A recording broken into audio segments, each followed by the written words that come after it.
So let's turn to Genesis chapter 25. We're going to cover a couple of chapters tonight. We're continuing our journey through the whole Bible, and specifically here through the book of Genesis.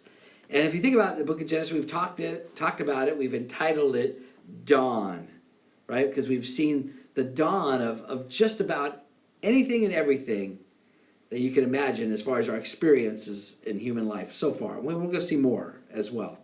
We've seen the dawn of creation. We've seen the dawn of mankind, God creating mankind. The dawn of even sin and the effects of it. The dawn of marriage. The dawn of the family. We've even seen the dawn of death and murder and so on. And then even in our recent chapters, we saw the dawn of a new nation with our, that focal point, that one man, Abraham. And so chapter 25, speaking of Abraham, brings us to the end of the life of Abraham. And I said this before, and I mean this, but I believe, apart from Jesus Christ, Abraham was the most influential and impactful human in all of human history. So we're going to see the end of it. And we got a little bit more of his life, but not much, but we're getting right to the end. So let's begin Genesis chapter 25, looking at verse 1. Interesting verse. Abraham, it says, again took a wife, and her name was Keturah. Now, remember last time we met and we talked about in the last chapters, Sarah passed away, right? So Abraham's wife Sarah passed away, and I like that. I kind of think this is interesting because obviously Abraham still had something left in the tank. You know what I mean? So, he gets married again. He's about 145 years old. You got to love him. He must have been living a healthy lifestyle, to say the least.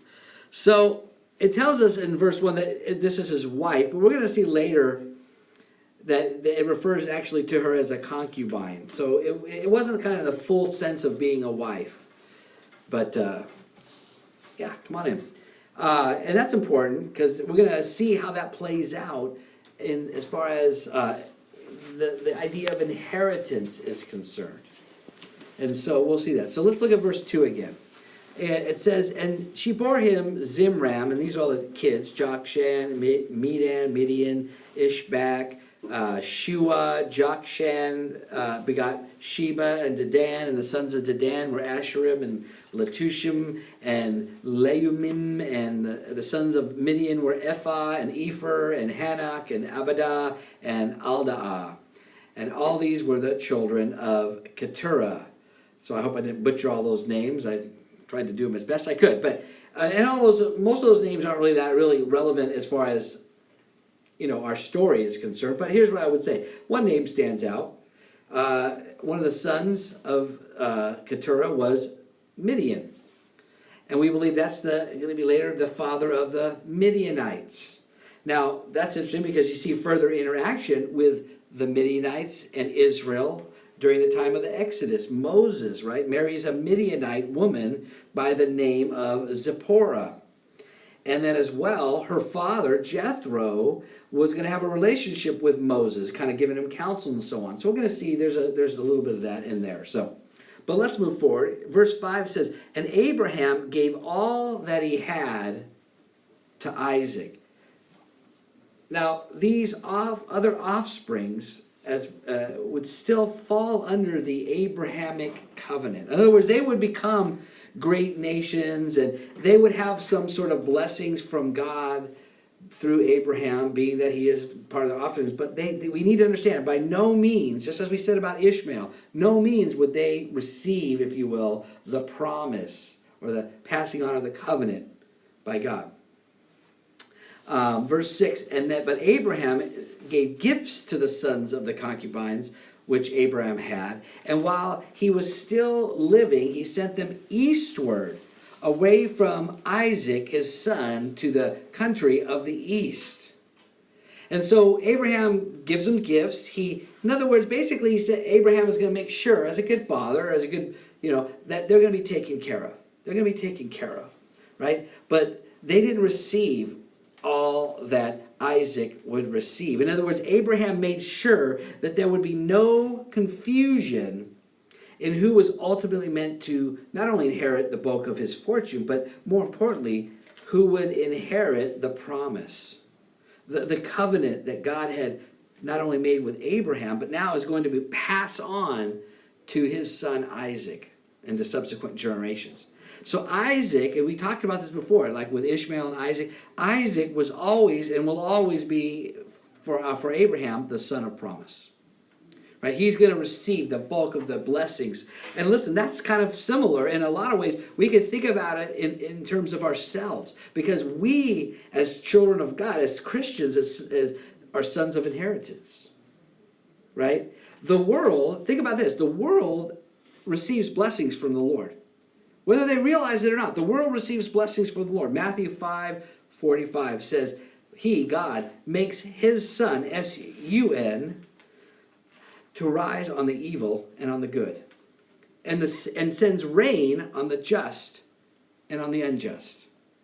So, in other words, whether the people in the world, regardless of what they believe, or if they're atheists, they don't believe, whatever, God still is giving them blessings. He's doing things for them, whether they realize it or not. He's pouring out that upon them, and they receive it. Every person in this world, as a creation of God, receives something as of a blessing from God.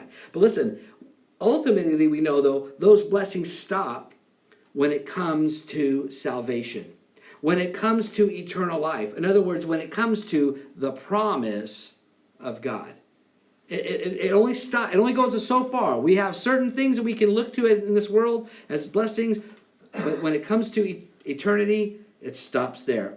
And it only belongs to those who have repented of their sins and have received, have said, I can't do this. I'm messing my life up. I recognize where I've gone. And then they look to God and they say, God, you're the only way. Jesus, you're the only way. And they receive the sacrifice of Christ into their life. Now, that makes them eligible then to fully receive all the blessings of God, the eternity, the blessings of salvation, and so on.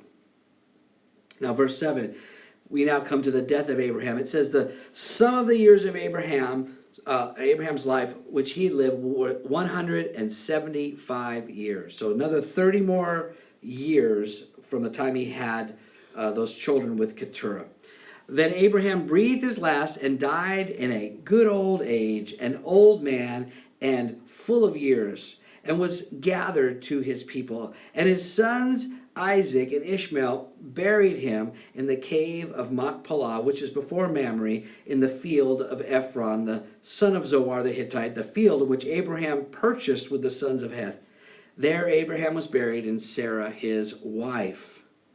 Now it tells us Abraham was, when he died, was 175 years old. And I like this about what it says about it. When he breathed his last, it says he died in a good old age. Right? He died, it was like he lived a full life. And it says an old man. Then it says full of years. Now it's interesting because if you look at your Bibles, it should, when it says full, and then the next phrase, of years, that phrase, of years, more than likely is going to be in italics. Now the reason why it's in italics is because oftentimes when they were translating the Bible from whatever, Hebrew in this case, into English, they didn't have, it was just one word, and so the sentence didn't fully make sense. So they would add in other words in the vein of what is meant by the sentence, right? Just to help us understand the flow of the text. And more often than not, that's helpful, right? It's helpful when that happens, and it doesn't change anything. It just actually gives us a better understanding. That's fine. Now, again, more often than not, it helps. But in this case, I think it kind of hinders a little bit. And I'll show you why. Because that word full means satisfied and abounding, right? So in other words, this statement is less about the years of Abraham, how many years he lived, because he already had that in the previous phrases of a good old age, right? This is more about, not so much about his years of living as much as it is about his mental and his emotional state. What he was thinking as he died, right? See, at the end of his life, Abraham was fully satisfied, right? He was fully abounding. How? Why? In his walk with the Lord, in his relationship with God. And that is so important. You see, because even though, yeah, Abraham had a lot of livestock, he was well off. He was rich, right? As far as earthly. As far as stuff, although here's the thing, the truth is, he didn't own any land, at least except for that one little plot of land that he bought for a burial plot, like a cemetery. That's what Abraham owned. He owned a cemetery, basically. But see, listen, what Abraham possessed had very little to do with why Abraham, at the end of his life, was fully satisfied. He was full. He was satisfied, abounding. He was satisfied because he knew that his life was lived for the Lord. He knew that his life was lived in obedience unto God. He belonged to the Lord, and listen, for him, he realized, that's all I needed. That's all I need, right? In fact, 1 Timothy 6:6 says, godliness with contentment is great gain. You know, when we're faced with maybe a life-threatening situation, we come a near-death kind of moment for us. Oftentimes people will say, man, it made me realize what was really most important in life. Right? You think about those things. You see, Abraham, he's at his death, and he starts to realize, listen, what is most important, I have a relationship with God. I've lived my life to please and to fulfill him, to follow him, to obey him. That relationship with the Lord. And think about this, that should be no less for us. You know, the world will tell you, man, no. In this life, get all you got, man. Go for the gusto, man. It's all about what you can gain. You know the old saying, though, the truth is, you never see, you know, a moving truck following a hearse, a funeral. You can't take it with you. That's the truth, as far as stuff is concerned. In fact, that philosophy kind of has actually infiltrated even as part of the church, right? They have this idea that it's all about what you get. In fact, some people in the church will actually try to convince you that scripture in 1 Timothy 6:6 actually reads, godliness with great gain is contentment. That's a lie. That is a lie. Paul says, whether abased or abound, I've learned how to be content. Because, you know, why am I content? Because everything that I need is in the Lord. I don't, whether God blesses or God keeps from, I just trust in the Lord. I have a relationship with God. That is ultimately all we need. Now, another thing I appreciate about this particular text, it tells us that Ishmael was there with Isaac at the end of Abraham's life. You know, because oftentimes I think when we read through the story of Abraham and then Ishmael and Hagar and Isaac and so on, and I know that Ishmael represents a certain thing, but we look at Ishmael in and of himself as a bad guy. Ishmael's the bad guy, right? Isaac's the good guy. And that's not necessarily the case. That's far from the case, right?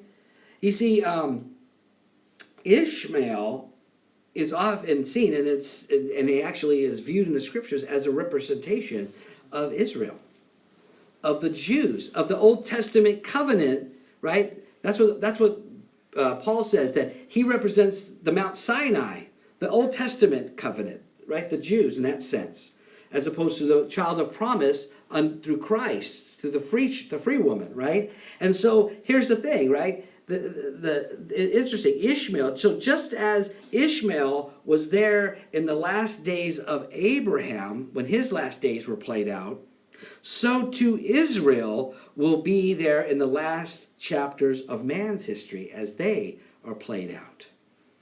I believe that's a very symbol. In fact, Hebrews 8:8, the writer of Hebrews says this, because finding fault with them, in other words, if somebody's finding fault with Israel, he goes on to say this. He says, behold, the days are coming, says the Lord, when I will make a new covenant with the house of Israel and with the house of Judah.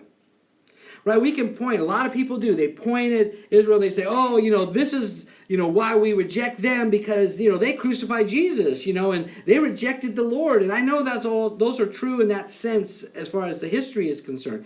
And so we say, well, God then has abandoned them. Nothing can be further from the truth. God is still working through the people of the nation of Israel and through the Jews, and he's gonna continue. Now there is a blindness that will come, that has come upon their eyes, and there are a remnant that still follow the Lord, that come to Jesus. But yeah, so for the most part, but there's going to be a time when God will reveal and take that blinder away, and he's going to bring them back in as a whole, right? As a nation, as a whole, all right? And so we see that picture kind of here with Ishmael as far as at the end of Abraham's life. Now, God now moves his focus from Abraham to Isaac. Right, from Abraham to Isaac, because Abraham's passed away, Isaac is now the centerpiece of his blessings. Verse 11, it came to pass after the death of Abraham that God blessed his son Isaac, and Isaac dwelt in Beer Lahai Roi. Verse 12. Now this is we're going to see a little bit more about Ishmael. This is the genealogy of Ishmael, Abraham's son, whom Hagar, the Egyptian, Sarah's maidservant, bore to Abraham. And these were the names of the sons of Ishmael by their names according to their generations. And it says the firstborn of Ishmael, and then it gives a bunch of names, and I'm not going to go through all those names. But verse 16, move down a little further. These were the sons of Ishmael These were their names by their towns and their settlements, 12 princes according to their nations. These were the years of the life of Ishmael, 137 years, and he breathed his last and died, and was gathered to his people. They dwelt from Havilah as far as Shur, which is east of Egypt, as you go toward Assyria. He died in the presence of all his brethren. So we see here the account of the death of Ishmael.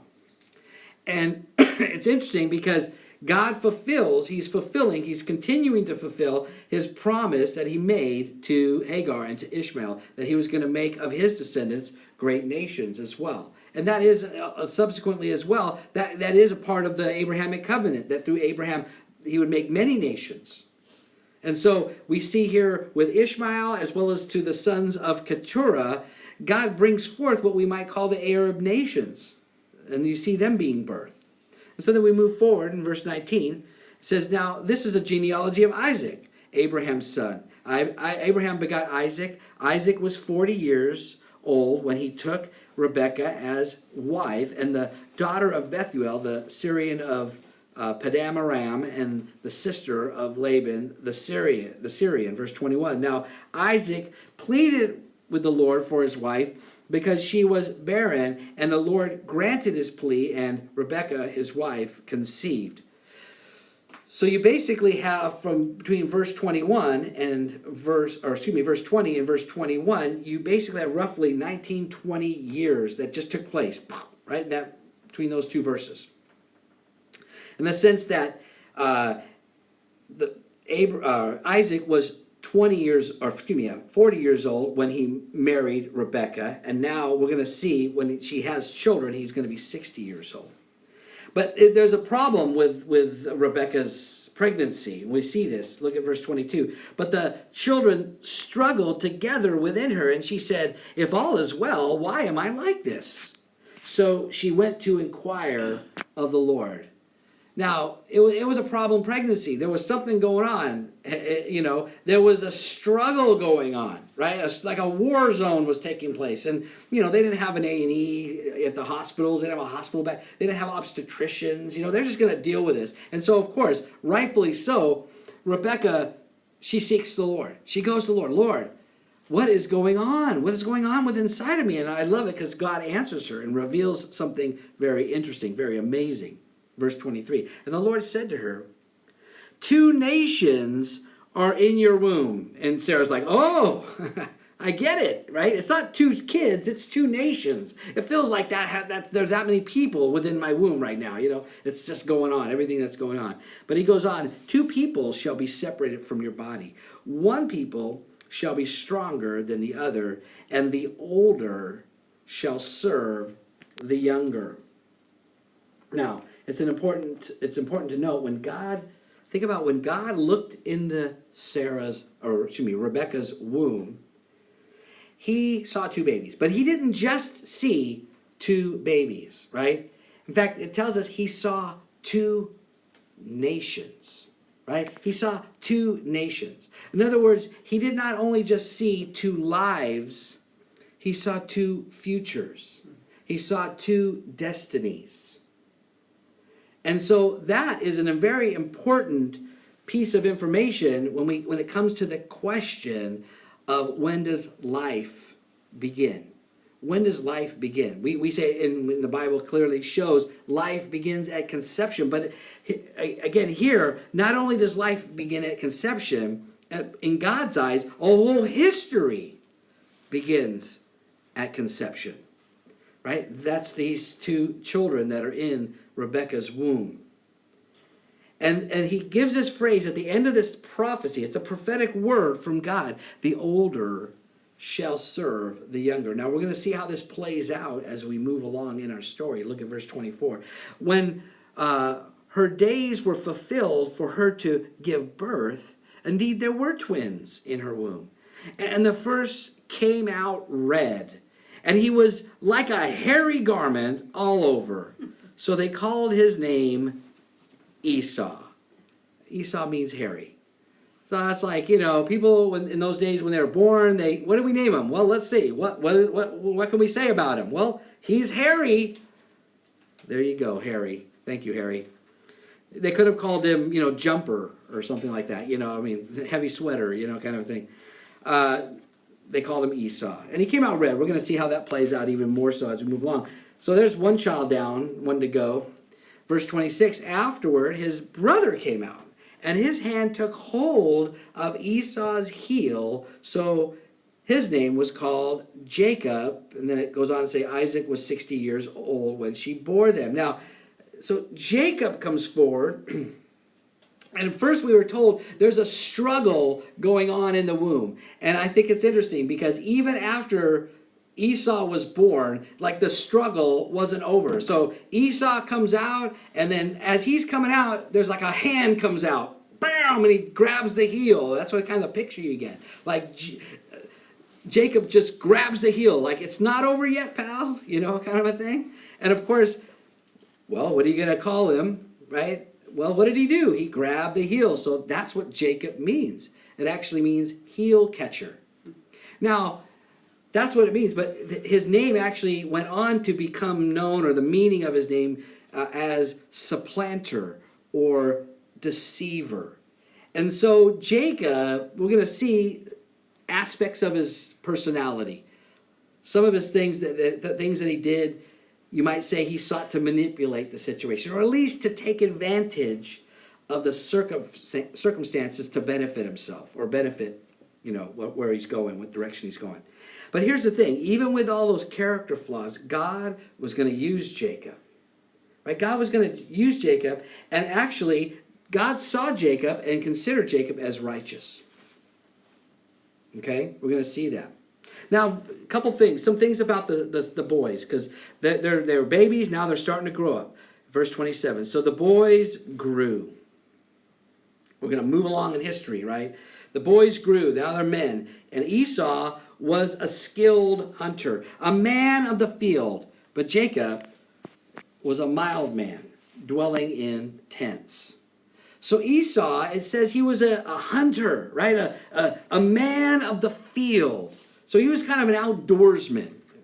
I would imagine he probably would have loved living in the highlands, because he's out there running the fields and hunting and so on, And then Jacob, interesting, because I don't know exactly what everyone's translation says. Mine says a mild man, but that word mild, it almost makes you sound like, oh, he's a mild man. He's kind of a mama's boy, weak and kind of... That's not what that actually word means at all. The word mild means a perfect or complete man.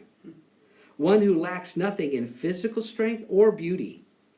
So he was kind of like, had it all kind of going for him, right? It actually can also mean one who is morally innocent.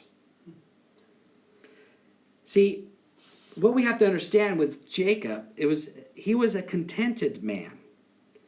In other words, he was content. It tells us basically that he was a shepherd. He was content to take care of the flocks and the herds that his father Isaac had. And as well, it talks about him dwelling in the tents. In other words, he was contented to take care of the family that belonged to Isaac and that belonged to him as well. He was content to look after the family. Esau was, in a very real sense, if think about a hunter, think about someone out there, he was a loner. Esau cared more about the hunt and the kill than he cared about the flock. It's very important. These personality traits are going to come into play as we understand how the circumstances play out as we move along. Now here's a problem we have in verse 28. It says, Isaac loved Esau because he ate of his game, but Rebekah loved Jacob. Now there's some issues here with what that verse says. The one that's just very surfacey and but it's important, and it's something that can apply to us. It's never a good approach by parents to show favoritism to the children, because children aren't stupid. They're going to sense the dynamic in the household, and so they either will pit one parent against another parent. You know, like this parent loves me, so I'm going to use them against them, and that kind of thing. Or even kind of in a worse sense, that one child, because this parent doesn't love me, is going to feel very, kind of disillusioned, right? They're going to be discouraged because, well, what's wrong with me? Why doesn't my father love me? Or why doesn't my mother love me? That kind of a thing. See, it never bodes well. So that's important to understand in that circumstance. But here, even beyond this, Isaac's favoritism is for all the wrong reasons. It's for all the wrong reasons. You see, again, Esau's sense of isolation. I'm a hunter. I go out and I just, by myself, I go out there and I hunt, right? And his attitude toward the family is actually creating within himself, and we're going to see this, a disdain for the covenant of God with Isaac, his father. And we're going to see in a moment, Isaac, just because he likes the fact that Esau is a hunter and that he brings in game. And so Isaac, in a way, is kind of enamored with Esau. Maybe he saw Esau as like, oh man, he's a man's man, Man, oh man, I like eating, So he brings it in, and this is all great, man. This is why, man, that's my boy, Now, unfortunately, what Isaac doesn't realize is Isaac is actually helping it to cultivate the wrong attitudes within his son, Esau. Now, at the same time, we also know, because God had already given the prophecy, right, that the older would serve the younger. So we see here the providence of God working in the attitudes and the actions of men. The attitudes of men within this, and how he's going to use these things to kind of bring about his ultimate purpose. So we see this story play out. Verse 29. Now Jacob cooked a stew, and Esau came in from the field, and he was weary, and Esau said to Jacob, please feed me with the same red stew. That word stew is actually in italics, so it's just that red. He just couldn't even give it a name. Just give me that red. For I am weary. And then it says, therefore his name was called Edom. The word Edom means red, right? Because he was really red when he was born, and now he wants red stew, red, soup, whatever it is. We find out it's actually lentils. We see that later. So he gets that nickname, red. Verse 31, then Jacob said, sell me your birthright as of this day. And Esau said, look, I'm about to die. So what is this birthright to me? Then Jacob said, swear to me as of this day. So he swore to him, and he sold his birthright to Jacob. And Jacob gave Esau bread and stew of lentils. Then he ate and drank and arose and went his way. Then it says, thus Esau despised his birthright. Now let's talk about something here. It talks about, and it mentions this idea of birthright, right? What is that? What are they talking about? Well, in that culture, in that custom, there were two aspects of what was to be passed down from one generation to the next. You had what was called, we just saw, the birthright. And then you had another aspect called the blessings.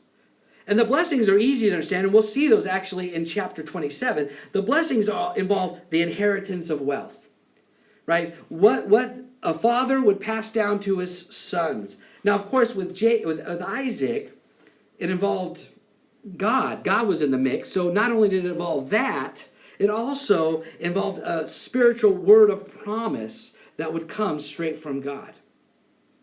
We're going to see that. But here's the thing. That's the blessings. The birthright contains the responsibility of the next generation to pass on the family name, the family heritage, and in this case, as with Isaac, because it involved God and it involved the promises of God, to pass on those promises, to pass on the covenant to the next generation. That was the birthright. Now, typically, birthright and blessing would be passed on ultimately to the firstborn, right? That's what would happen. And within, of course, the family inheritance and the blessings, the firstborn would receive double portions, if you will, of the wealth or of the goods they have or the livestock and so on. So here we have this situation where Esau, first of all, he comes in and it's like, okay, you try to, like, is he hangry? You know, like, I mean, he's so tired, he's so hungry, it's like, he's not thinking straight. Or is he? Is he? You know, because Jacob offers food for the birthright. In fact, it's a bowl of stew of lentils. Now, I really do love me some lentil soup, right? I love lentil soup. And when it's good, it's very good. But to sell your birthright for a bowl of soup, how good was that soup? I mean that kind of thing. I mean, you think about it. You can ask this question: Was what's going on with Esau? Is he getting hungry? They can't think straight. Did Jacob trick him out of his birthright? Now later Esau will accuse him of that. He tricked me out of my birthright. Listen, yes, Jacob saw the opportunity. And he offered this bowl of soup. I've got my soup, but you've got your birthright. I will give you this soup for the birthright. Now listen, Esau, we have to understand, he was not innocent. He was not innocent of this transaction, of this situation. It tells us that Esau despised his birthright. That word despise means to regard with contempt, or to regard as worthless. As worthless. Now again, we're going to see later in chapter 27, when it comes to the blessings, Esau wanted the blessings, right? He wanted the blessings, right? He wanted the good stuff. And yet he couldn't care less about the role of responsibility that the birthright involved. But what he didn't realize, and what he's going to realize later, is that the birthright was directly connected to the blessing, or the blessing was directly connected to the birthright. You see, for Esau, to him, all this talk about the promise or the covenants, that was worthless. It was worthless to him. He didn't care about that. I mean, his whole life was, again, he was a hunter. He was the loner, right? He was out there to hunt and to kill. And it wasn't about, if you think about a hunter, it wasn't about what God could or will do for you. It was about what I could get for myself. Like I kill, and what I kill, I eat, right? I take care of myself. That was Esau. He was that kind of attitude. He a hunter, you know. Now, unfortunately, again, his father Isaac, he favored him. He encouraged that attitude. Whether he realized what was happening to his son or not, he encouraged this attitude all along. And so it resulted in Esau treating his birthright as profane. Now, sometimes I'll use that word profane. The Bible uses that word. That word profane, we think of profanity. We think of someone cursing or saying bad words. But that word actually means something rather interesting. It actually means to treat as common. When you profane something, that means you bring it down from something that's important and holy and important to God down to it's just like nothing. It's like everything else. So in other words, Esau was a profane man. In other words, he was a common man, just like everyone else. Just like everyone else. And listen, sometimes we think that's a good thing. Hey, he's just like everyone else. No, but when it comes to being a Christian, when it comes to being a man of God or a person of God, that should never be said of us. That we're just like everyone. We're just like everyone else in the world. That was Esau. We see God, as Christians, God's called us his own special or peculiar people. We're meant to be in this world, but not of this world. Right? Now, on the flip side, Jacob had his flaws, no doubt. He may have taken advantage, or at least said, hey, I saw this situation. Maybe he deals with things at times. We're going to see this as we move along in his life, a little underhanded. But listen, we never see God impugning Jacob's character in all of this. In fact, that's because Jacob, think about this. Jacob, we can see from all of this that Jacob really valued the birthright, right? He saw how special it was to carry on the family name, to carry on the family heritage, to be the bearer of the covenant. And you can only imagine that he saw his brother Esau and how he didn't care anything to do with that. He didn't care anything about that. And that he really thought, you know what? Esau's not worthy. He's not worthy of that honor, right? And so yes, when the situation arose and Esau's like, give me some stew, he's like, you know what? I'll throw it out. This is probably the most ridiculous offer ever. I'm going to offer him some soup for his birthright. Let's see what happens. Here's the thing. Esau could have said no. Esau could have said, you know what? I am dying, but I'd rather die than give up my birthright. And yet he didn't. He didn't, because Esau could care less about that responsibility. Listen, as Christians, that's what God's called us to do, to care about the responsibilities that we have, to say, you know what, we're Christians.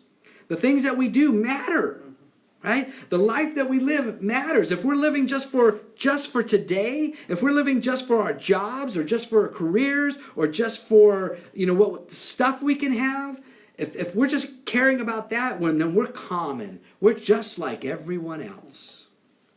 And that's what God's saying, don't.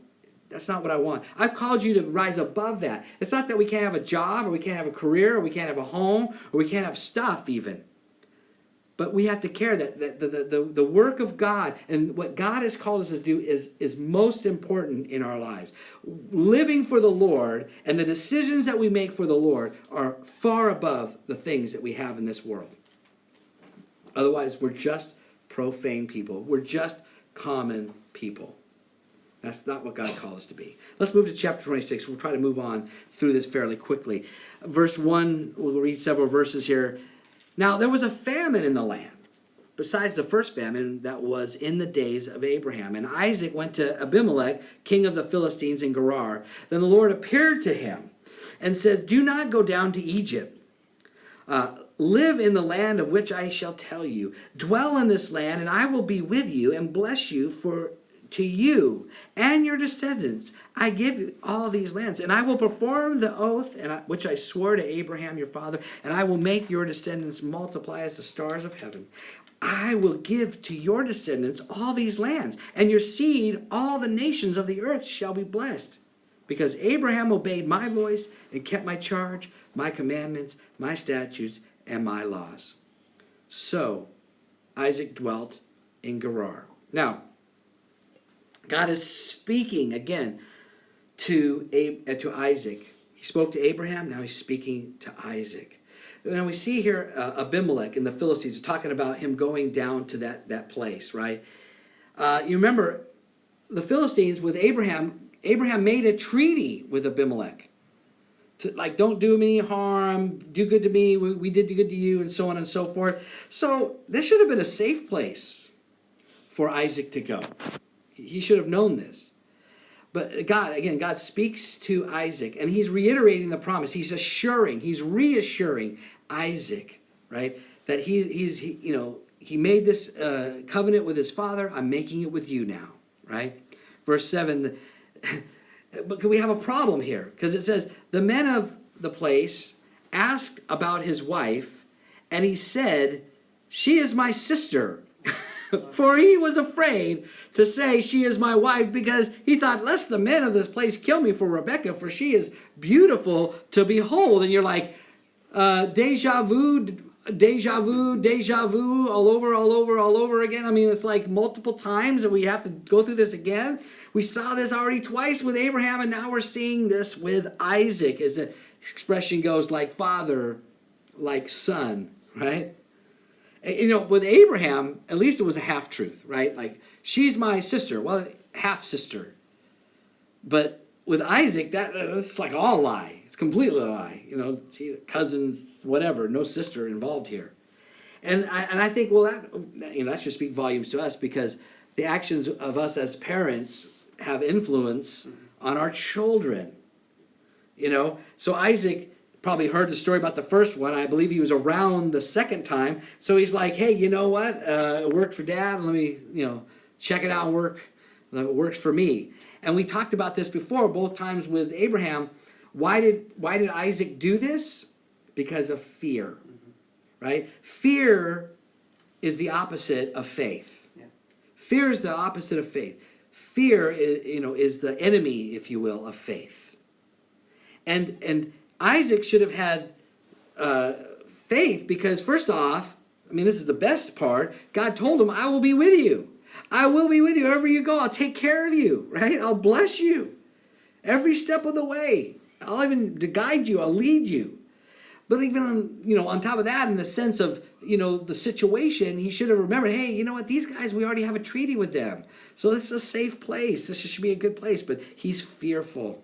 And because of his fear, he lies. He succumbs. He's just like, he starts freaking out. Look at verse 8. Now it came to pass when he had been there a long time. So it went on for a while, a long time.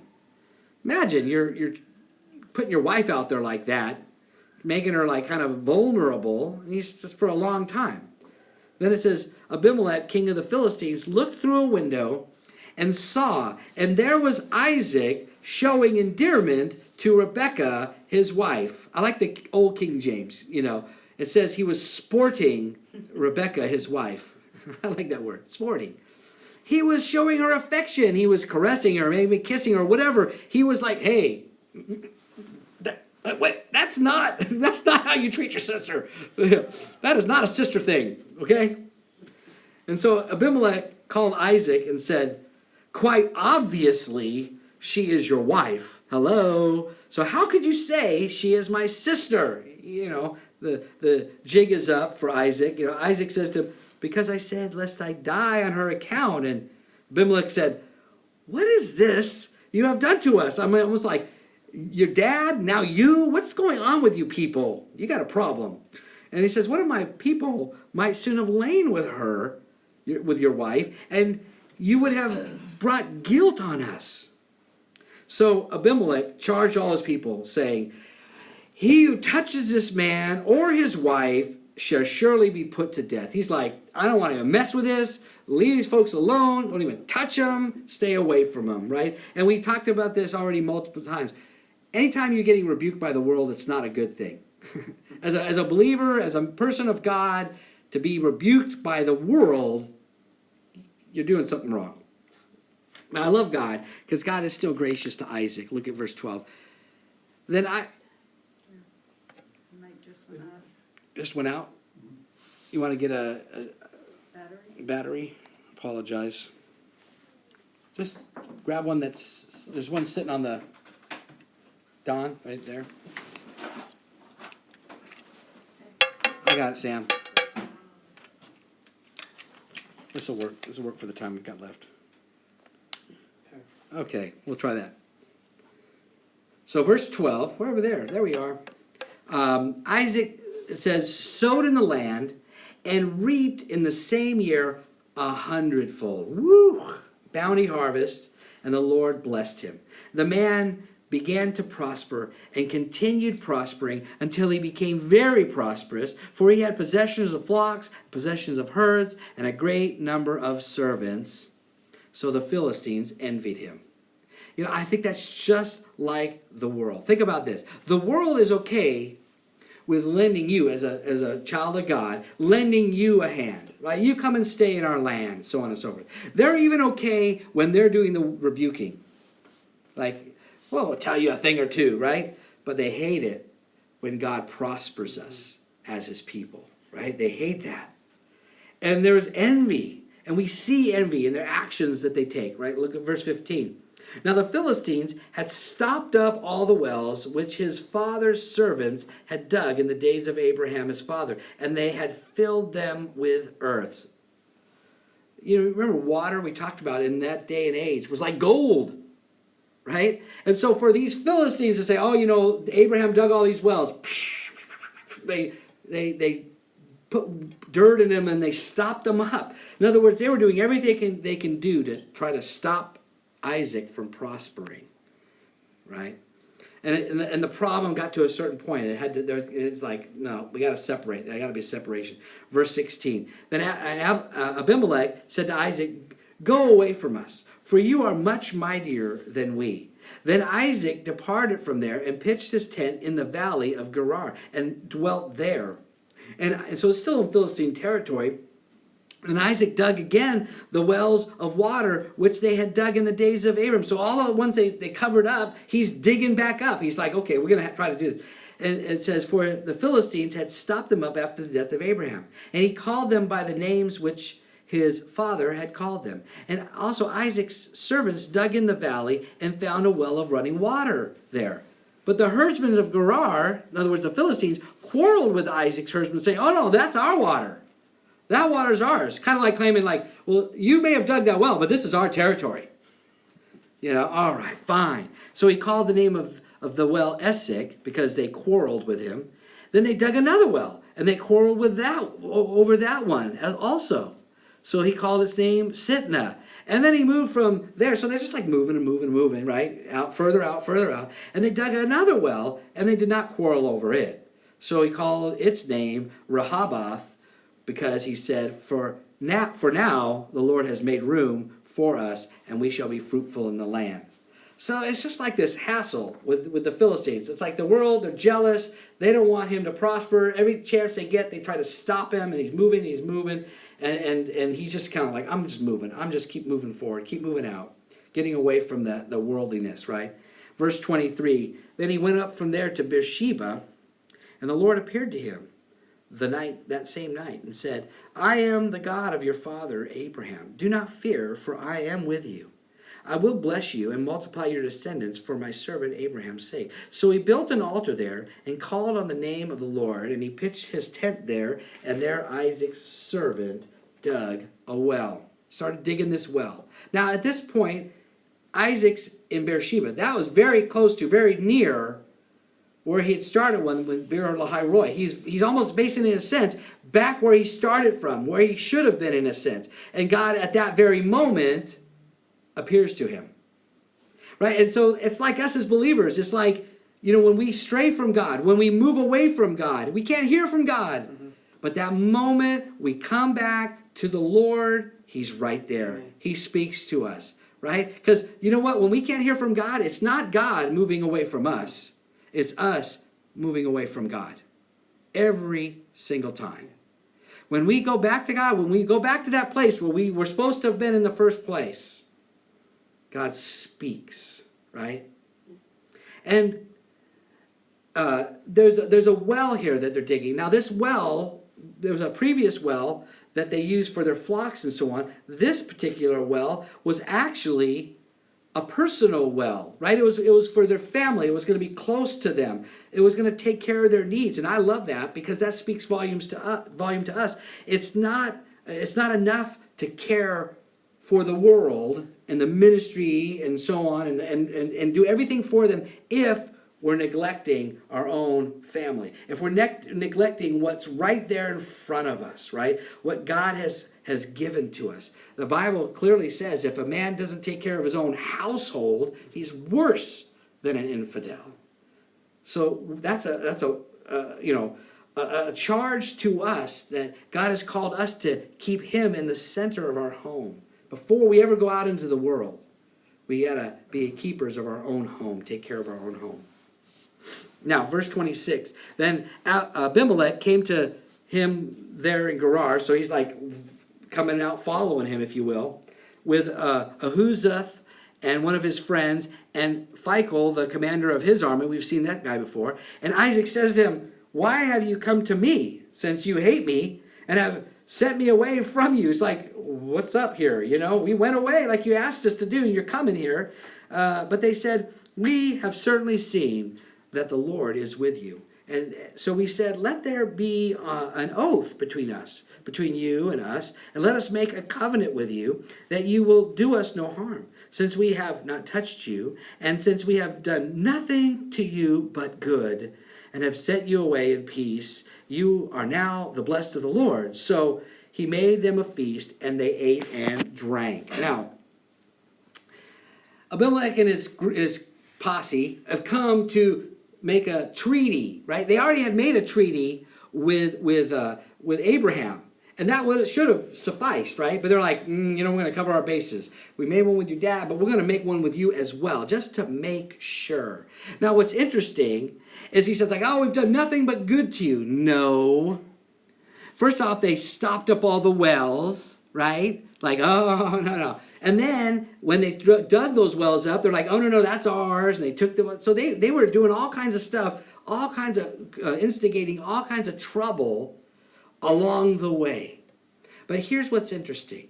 When they go to ask for this treaty, it just says that they made a feast and they ate and they drank. In other words, Isaac stayed humble. And he stayed meek. Now, a lot of times we think meekness is weakness. Meekness is strength, like a thoroughbred horse, strength under control, right? Because think about this. He didn't feel the need to bring up all the details of the past. In other words, Isaac was just going to move forward. That's a great lesson for us. When peace is possible, it may even mean to have that peace made possible that we don't get to cover all the hurts that people have done to us in the past, right? We could bring them he could have said, hey, no, listen, man, you did this and you did this and you did this. I want you to apologize for every single one of them. No, he didn't do that. He said, you know what? I'm not going to even talk about that. I'm not going to even bring up that. You said, yeah, we've done nothing but good. That's not even true. But you know what? I'm going to ignore that. And you know what? You want peace? So do I. We can make peace here. Let's just move forward.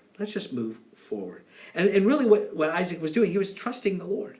He was just simply trusting the Lord that God was going to take care of all those details. He was going to take care of himself, right? And look what happens. Verse 31.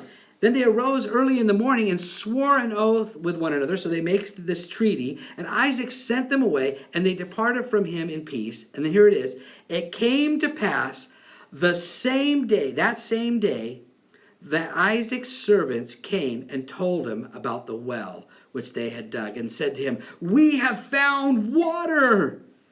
So he called it Sheba. Therefore, the name of the city is Beersheba to this day. So that name came after the fact, Beersheba. But here's the thing. Isaac could have nitpicked and probably stifled the idea of having peace and that not trusted in the Lord and said, no. Justice is what I deserve. You got to pay or at least apologize or do retribution for every single thing that you did to me in the past. No, he didn't do that. He said, I'm just going to trust in the Lord and I'm just going to move forward. And on that very same day, God brought that well that brought life to them, right? And that speaks volumes, right? They found the motherlode of wells. And so God miraculously showed that he could take care of us, that he'll settle the accounts. He'll take care of our lives, right? We don't have to demand our rights or demand our justice. Now, last couple verses. When Esau was 40, so we see Esau again, he took as wives Judith, the daughter of Beeri and the Hittite, and Basemath, the daughter of Elon the Hittite. And they were a grief of mind to Isaac and Rebekah. Now, it's interesting because it's just these two little verses about Esau, but it really is there to show you Esau's true colors. Again, he was a common man. He was a worldly man. In other words, he couldn't care less about the family lineage. He couldn't care less about the promises of God to bring forth a nation from their family, a nation that was pure unto him, right? He just did whatever he wanted to do, and it grieved his parents. Of course it would grieve his parents, right? Listen, the truth is for us, we're children of God. We're children of God. And the choices that we make can either please our Heavenly Father or they can grieve our Heavenly Father. 1 Thessalonians 2:4, we're almost done here, but it says, but as we have been approved by God to be entrusted with the gospel, even so we speak, not as pleasing men, but God. Not as pleasing men, but pleasing God who tests our hearts. So kind of just last thoughts. What do we want to do? Do we want to either please ourselves or men? Or do we want to please God? Right? That's the biggest question. Let's pray.